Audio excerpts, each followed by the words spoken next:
Hello, gorgeous soul. Welcome to your weekly astrology. Woo! We may have a blast from the past this week as there's some heavy-hitting retrograde planetary shenanigans which could restore something that is lost. Here's your weekly astrology.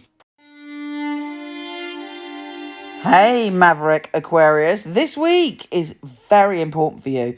As I probably have said for a while for you, you're at the end of a very powerful cycle. Soon, the world is your lobster. You have a lot of power starting from the end of this year. Already you've got Saturn in your sign. Well, actually not at the moment. You've had a taste of Saturn in your sign. But when that comes back round and when we have Jupiter in your sign, it's all about good fortune, expansion, transformation, and your whole life breaking open in a positive way. But right now, this week is all about you tying up the loose ends from the past. If something from the past is meant to go with you into the future, it will come knocking on your door this week. Or indeed, you may be going and saying and sharing something. If you've got any regrets, you may be sharing your regrets. But you're opening up to profound experiences this week to do with what is of true value to your soul. Not what's valuable in any other way than what makes your heart feel at peace and happy and secure and fulfilled. And woven into this week, there's also spells and magic and opportunity that doesn't come, doesn't come in a normal route. It's like the coincidences and the kind of talking with your heart wide open. You're not talking from your head. You're opening up from a really, really deep soul level because there's some part of you knows that now is a super profound time. Now is the time where you've got to get things straight. And if there's any relationships in your life and they're a bit blurry and you don't know what they mean and where they're going, you could well find out this week what the truth of the matter is. Now, Venus, the planet of love, is trine Neptune, the spiritual. You're quite grounded in what you want to achieve this week.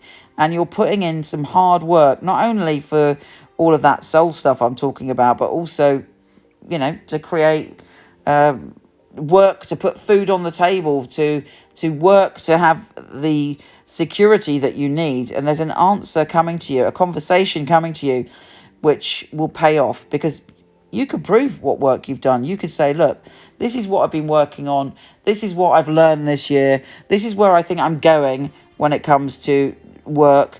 This is what I want. And when you talk to people this week, whether it's a lover that you want to say, I'm ready for security, whether it's in a work scenario where you go, right, I really feel in my heart that this is the next stage for me.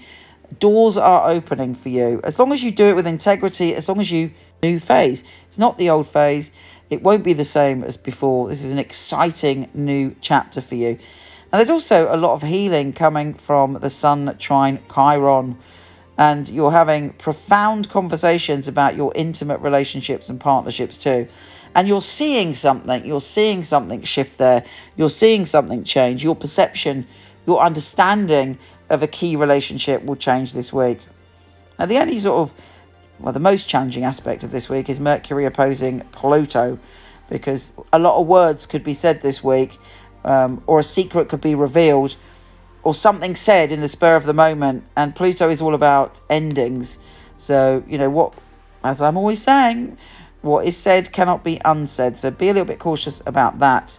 The Sun is squaring Uranus. So for you, there may be sort of feeling restricted when it comes to family or relationships and feeling the need to kind of push for what you want. I would say, for all family and emotional relationships, we have to have equality. We have to listen. And if we want freedom within a relationship, we have to give freedom. If we want freedom in a relationship, we have to talk about it in a way that, makes sense and comes from our heart, doesn't come from our ego. Anyway, you take care, gorgeous, and I'll speak to you soon.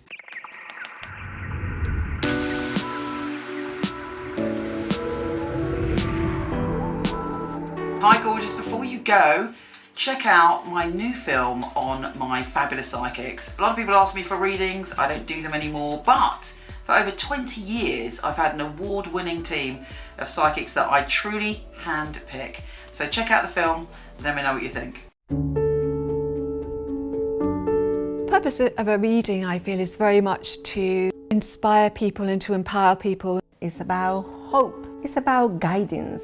Using a phone or being with you, it will be the same because the matter is spiritual. It's very important for me that the client feels spirit with them. So it was a psychic reading. I don't remember the readings right after because it's not myself giving that, it's actually coming from spirit. And it is a bit like a three-way conversation. I've got the person on the phone, I've got me, and I've got another voice that's telling me things. I even shock myself, things that I come up with, and I think, how did I get that? I'm channeling messages only for one purpose, to help people.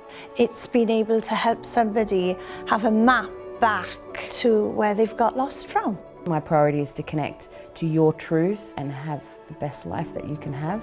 I think in my readings people feel a sense of a safe space where they can really be themselves, let go. You need a feeling of being understood because reading should be empowering. I will make sure when the reading is finished that you're happy with everything. I couldn't do anything else. It's part of who I am. It's what I came here for, obviously. And when they come back and tell you they've got their dream job or the love of their life, that really makes me feel like I'm valued. I love to hear a sigh of relief. A lot of weight has been lifted off their shoulders. We have the answers that we are looking for within ourselves. I know I have the tools to help you. Everything begins and ends with you.